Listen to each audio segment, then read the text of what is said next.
One. Okay. I'm Sharon Levin, and in my capacity as head of school here at the Jack M. Barrack Hebrew Academy, I am honored to welcome you here this evening. It has always been the mission of our school, founded in 1946, to include the fostering of very strong connections to Israel.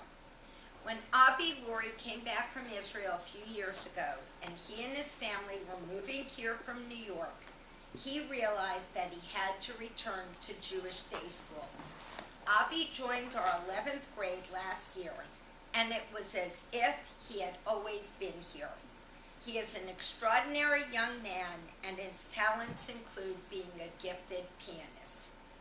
Avi was honored at our Yom HaAtzmaut torch ceremony this year, and he was asked to light the last torch.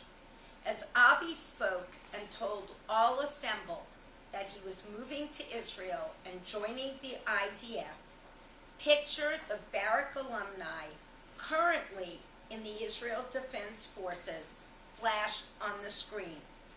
When I got up after Avi, I was almost too choked up to speak.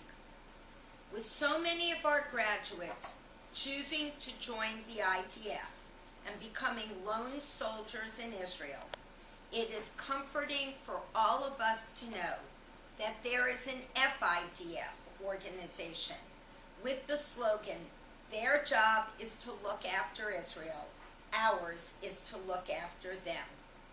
At Barrack, we are thrilled that Avi chose to do his senior service project with the FIDF.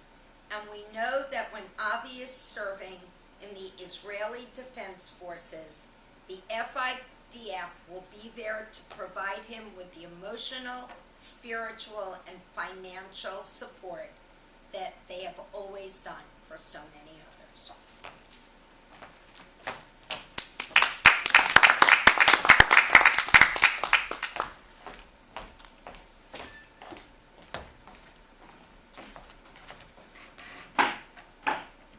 Thank you, Ms. Levin, and I look forward to seeing you tomorrow at graduation for a perfect rehearsal, hopefully. Yeah. Hey guys, my name is Avi Lurie, and as Ms. Levin said, I'm part of the graduating class of 2014 here at Barrack Hebrew Academy.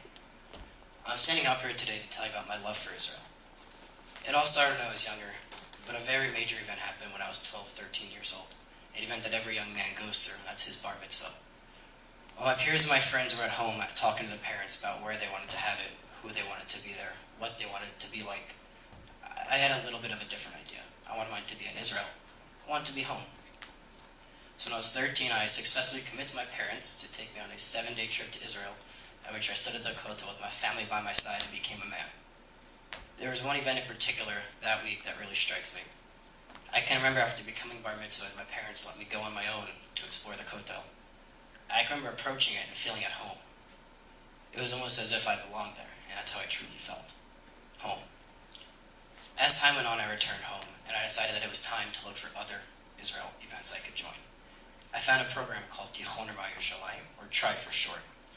TRI is a 4-month school program in which we travel the land and learn what we learned back in the US. Nothing sounded better than this.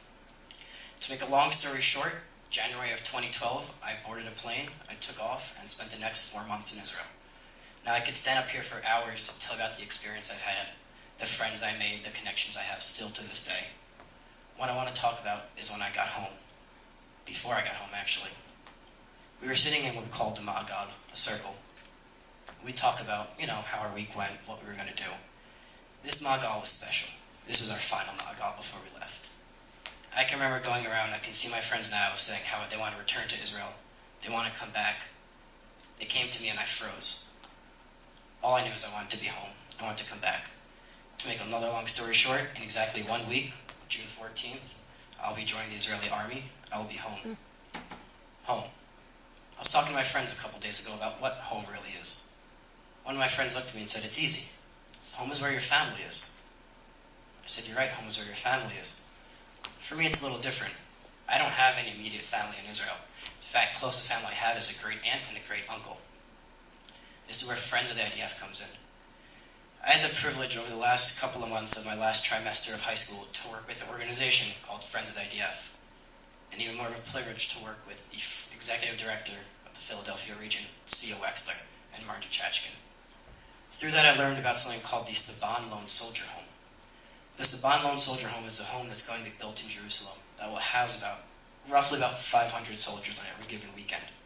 For some of these soldiers, and possibly for me, getting a place for a warm bed, a meal, and comfort. Friends of the IDF has many, many different projects that they do. And here to talk more about the Friends of the IDF, I want to introduce Carey Davis. He is a co-president of the Southern New Jersey and Pennsylvania Young Leaders Board. He's a graduate of the University of Pennsylvania Fells Institute of Government and a 2014 graduate of the UPenn Law School.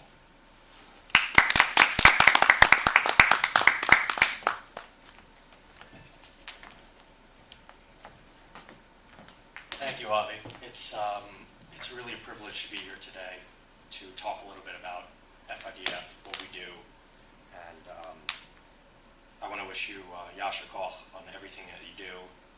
It's a very exciting time for you. This next week is probably going to be a whirlwind, and it's probably only going to pick up pace after that. As Avi mentioned, my name is Carey Davis, and I'm co-president of the Pennsylvania Southern New Jersey Young Leaders Committee, Young Leaders Board of the Friends of the Israeli Defense Forces.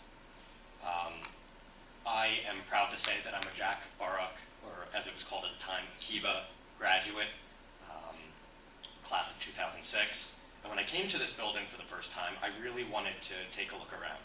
So Avi was kind enough to take me and Jared, who you'll meet in a bit, on a tour, and I saw all the great things about the building. He showed me just about every nook and cranny, including a senior row in the cafeteria where only the seniors are allowed to sit. It's reserved for them. The collaborative murals that a lot of the students have done for other senior service projects. And I even saw the wire that was taken out of the Xbox in the senior lounge as a prank so that the rising seniors wouldn't be able to play video games during the day, which is probably, as I'm sure the head of the school thinks, is probably a good idea. As Avi and I were walking around the building, I got to realize that our high school careers were actually very, very similar. Both he and I moved in the middle of 11th grade. Now, Avi has an incredible knack for honing in on people's interests. He could see what I was interested in, making me feel at home, talking about the things that I wanted to talk about. But for me, when I moved in 11th grade, it was the loneliest time of my life because I knew no one in the city of Pittsburgh. I had moved there from Philadelphia. And I knew not a single student in my school of 2,400 students after having been in a class of 70 students at Akiba. It was the scariest, loneliest time of my life. And as we were walking around more and more, I began to think about what the phrase Chayal Boded really means, lone soldier, where, as Jared said, the literal translation is lonely soldier. And that meaning and that feeling became very real for me as I was walking around this building and remembering how scary it was to be in a high school not knowing anyone. Now, that in a very small part, in a very personal part, I think translates to the larger idea of what Friends of the Israeli Defense Forces does. We work for young women and men that pick up from their lives, from the comfy confines of the home, from their family and from their friends, to go to Israel and serve a cause that's greater than them. If I may, I'd like to show a short video about some of these young men and women who go to serve in the Israeli military as Chayalim Bodedim.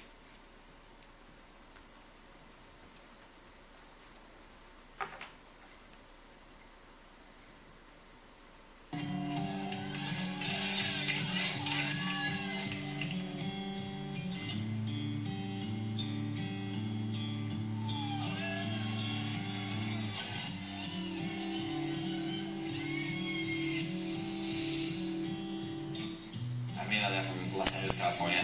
I was born in the Czech Republic. I'm Italia. Wow, over 3 years ago now. I decided I wanted to come to Israel to live here for a while. I had to do something with my life, and that's why I came. And then it all clicked for me in 8th grade. I was attacked by an anti-Semite, and then about 2 months later, for my first time, I came to Israel. That was it. I knew at that point that I wanted to be here. זה מדהים, היום אתם הגעתם מכל מיני מקומות. My name is Joseph. I'm Molly from Philadelphia. Hi guys, my name is Joshua. I made Aliyah about a year ago. I hope to be in some Krabi units. I'm very excited you're all here. We are very excited to help you throughout your whole service, the good times and the harder ones. I was here for about a year, and then I decided to make Aliyah, which was 2 months ago. And now in 2 weeks, I'm joining the army. Lucas. When I came, I was 16. I didn't give anything to the country, and the country gave me everything I needed. Everything. Like a place to stay, like study, meals, everything I needed, the country gave me. Like, all my friends are in the army, my brother has been to the army, and I think now it's my turn to go to the army and give something to the country. It's going to be winter, but you are going to be in the sun the majority of the day. Sunscreen and chapstick, so important, and also baby wipes. Make yourself a list at night of the things that you want to bring for the next time you get on base. You're about to change your lives completely. Your daily routine is out the window. Your body is going to go through so much adjustments and so much chaos, from waking up at a certain time, being like on your feet all day long, having to listen to orders. I've been coming to the Nefesh B'Nefesh events for the past 2 months. They've had a few seminars where they explained every part of You're going to start what's called your shalshel. being a soldier from the beginning, the draft dates, which units you can go into, your rights as a lone soldier, the process of being a soldier, and even after. עזבתם את המדינה שלכם, עשיתם עלייה, עזבתם הורים, משפחה. אם עברתם את הדבר הזה, הצבא, בלשון העם, קטן עליכם.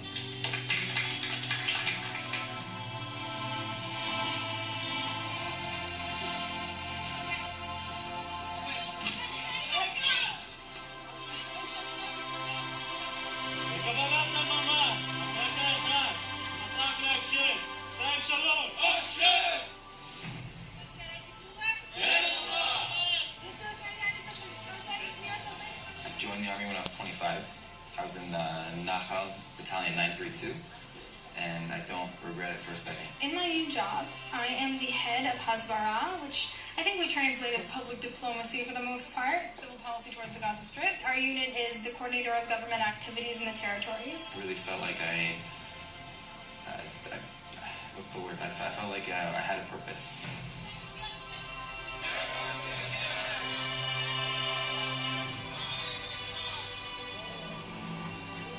The help that I received from Nefesh B'Nefesh starts way before the army. Everything that happened with making Aliyah, coming over here, knowing that Nefesh B'Nefesh had all the information waiting for me, even if I didn't need the help, knowing that there was the body there. They helped me obviously monetarily with everything they do monetarily for us, and just support. Every couple months I get a phone call, how's it going? Hope you're doing well. We have this event coming on. We have this Shabbat or Thanksgiving dinner. There's nobody who can understand you like the other Chaylim would do. Just the social gatherings or the dinners or the events, it's a really special forum.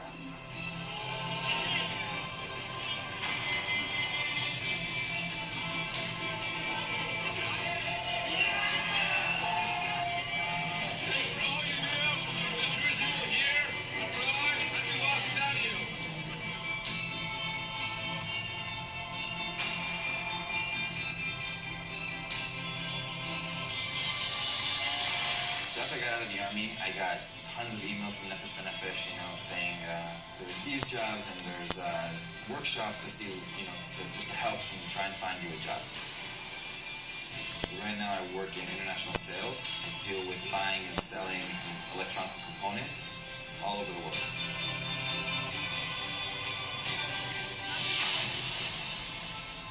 שיתוף פעולה של נפש בנפש איתנו ביחד, אני חושב שמהווה איזשהו מכפיל כוח. התמיכה הזאת שיש לחייל, הכתובת, הטלפון שיש לו למי להתקשר, החבר'ה שבאים ללוות אותו בסוף מסלול או בסוף הטירונות או בסוף הקורס, אפילו שהוא יוצא הביתה בסוף שבוע. זה החיבוק החם, התמיכה ומה שאנחנו מצפים ורוצים לתת לאותו חייל. Hola, mi nombre es Dalia Levine. Tengo 20 años. I arrived in Israel 4 months ago from Cape Town, South Africa. मैं Bombay India से हूँ. Florida, USA, Tampa Bay. אזרבייג'ן. Guatemala. Turkey, Istanbul. приехал я год назад с Киева, Украина. From Essex in England. Je viens de Paris, France. Cali, Colombia. From Elizabeth, New Jersey, USA. Je viens de Paris, qui est en France. Ich bin vor 2,5 Monaten von Karlsruhe, Deutschland. Vengo de Cali, Colombia. Hice Liga hace 3 años. Como von Sverige, Sloan. Сейчас служу в армии Израиля, Цахаль, в Йойна, Армения.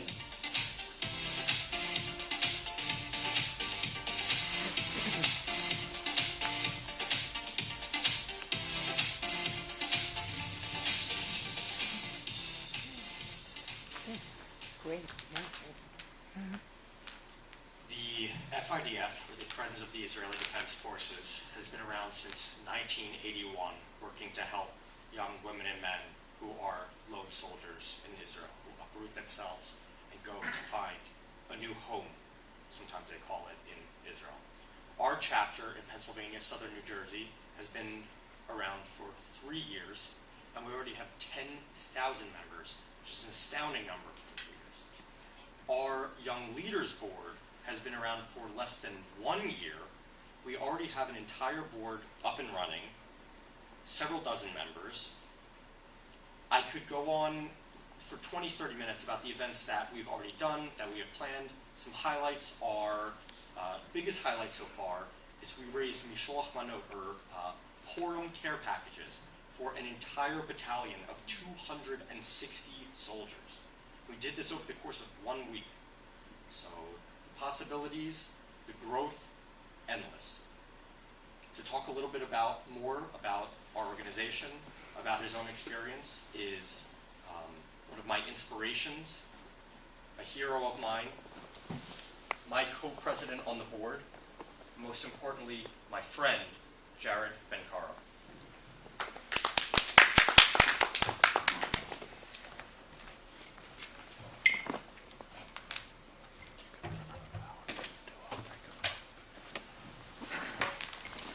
So as Carrie Davis here introduced me, my name is Jared Ben-Karo.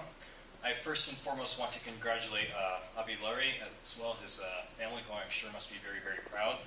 To be a Chal Boded, or a lone soldier, as I'm going to talk about a little bit more, is it's a very, very serious challenge, a little bit daunting even, and Avi is taking it head on in full stride. I served in the Israel Defense Force in the Paratrooper Battalion 890 as a lead designated marksman, which is kind of like a short-range mobile sniper. I was also lead urban entry, which meant I had the privilege of kicking doors in and going in first. I also was the lead spike missile specialist, which is an anti-tank and anti-personnel missile. According to official record, I fired the first shots of ground troops in Operation Cast Lead. I'm not entirely sure that that's true, but it's on the official record. It sounds good, so I wrote it. Now, my motivation for joining the IDF and becoming a lone soldier is actually a little bit different than most other young Jewish men and women. In my case, I actually come from a long line of American military and law enforcement personnel. My father was a fraud detective for a suburb of LA for 22 years. Both my grandparents were in the US Navy. One of them served at Pearl Harbor. My grandfather was in World War I, had his face injured by mustard gas, couldn't smell the rest of his life. So in my case, there was something, there's kind of like a genetic military influence, and I just switched up the tradition and joined the Israel Defense Force as opposed to American military or law enforcement. From my military service in the Israel Defense Force, I have many, many notable experiences. We only have time for one today. But I remember right before we entered the Gaza Strip in the Gaza War of 2008 and 2009, also known as Operation Cast Lead, we had set up ourselves in a base near the Gaza Strip to prepare our equipment and do some final training and weapons management before we made our actual land assault. And in that time, I remember preparing my equipment, and then suddenly there was some kind of commotion, and just this herd of soldiers started running en masse.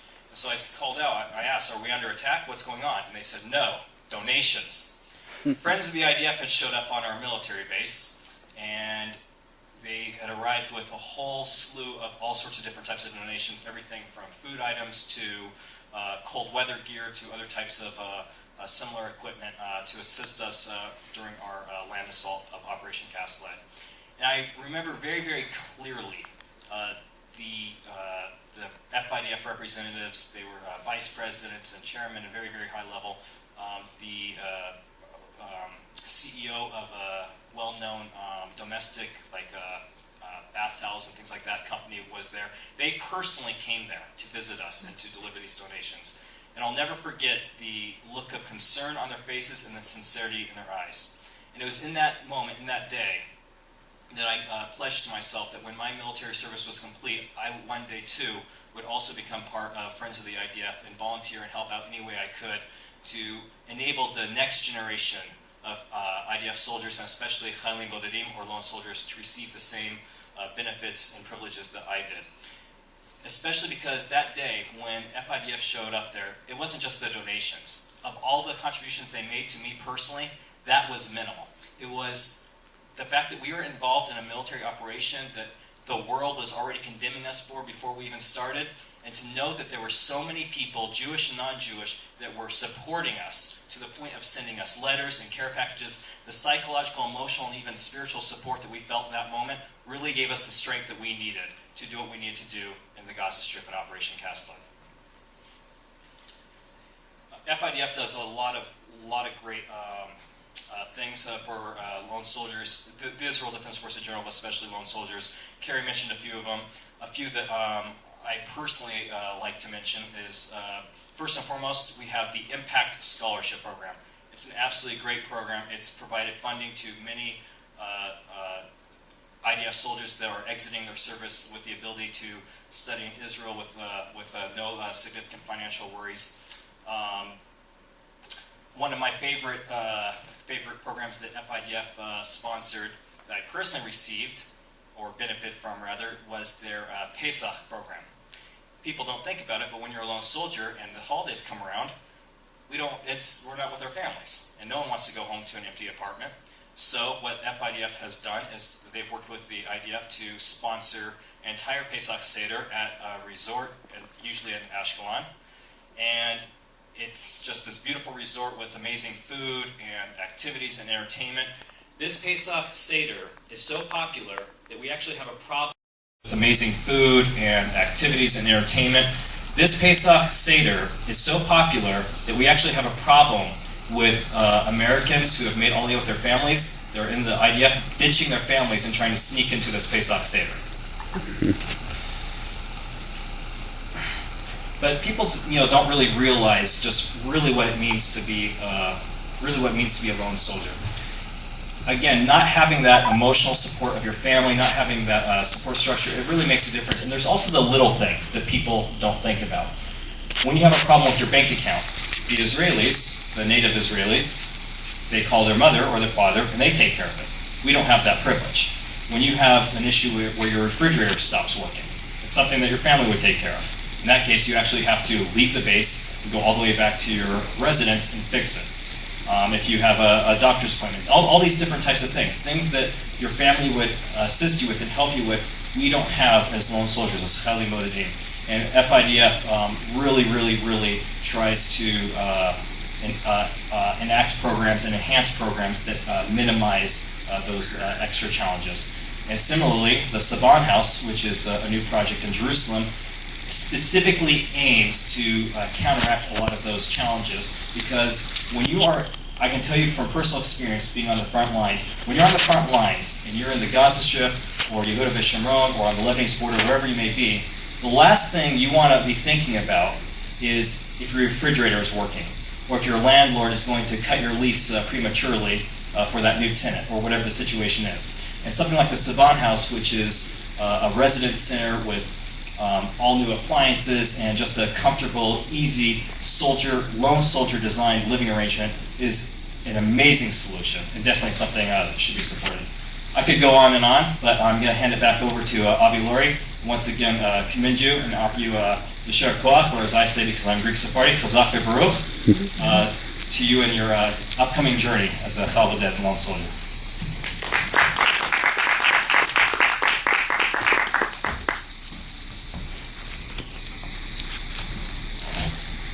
So before I close this out, I just want to share one more story.